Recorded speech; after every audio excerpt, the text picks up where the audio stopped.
এই আজকে মৃত্যুর জন্য সবচেয়ে দায়ী হচ্ছে সোহাগের মা, সোহাগের বোন।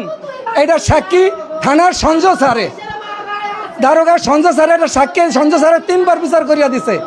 সম্পূর্ণ সাক্ষী সঞ্জয় স্যার, থানার সঞ্জয় স্যার সম্পূর্ণ সাক্ষী। একেবারে বিয়ের পরের থেকে অত্যাচার, এর আগে বিয়ে করছে, এই বিয়ের ওই অত্যাচার মারিয়া লেছে সোহাগে। মারার পরে বিয়ে হয়েছে আমরা জানি না, না জানি সম্বন্ধটা হওয়ার পরে বিয়ের পরের থেকেই অত্যাচার চলতেছে। কয় আম্মু আমারে কত রকমের তচ্চা দেয় আম্মু, আপনার আমি কি কইতাম আম্মু, আমি কি কইতাম, আমারে কত রকমের তচ্চা দেয় আম্মু।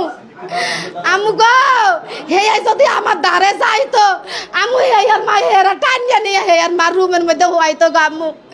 আমি কিছু করলে আমারে মানে ফিরাইতো গো আম্মু, 5 তলাতে আম্মু কেউ থাকতো না গো আম্মু। আমারে কোনো তচ্চা নাই যে আমারে না দিছে আম্মু, আমি ভিক্ষা করিয়া খাবো গো আম্মু। আমি তো যাম না গো আম্মু, আমি আজরাইল, আমি কেউ আজরাইল না, কেউ দোষী না, আমি দোষী। আমি মাই দিছি,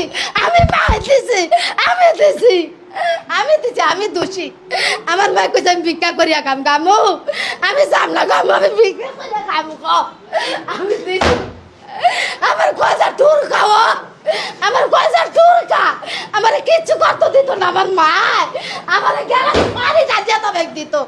আমার অপারেশন হয়েছি মতন কত রকমের খেজমত আছে, আমার সব করছে, কোনো চাহিদা আমার থই নাই। আমার কোনো ও আল্লাহ রে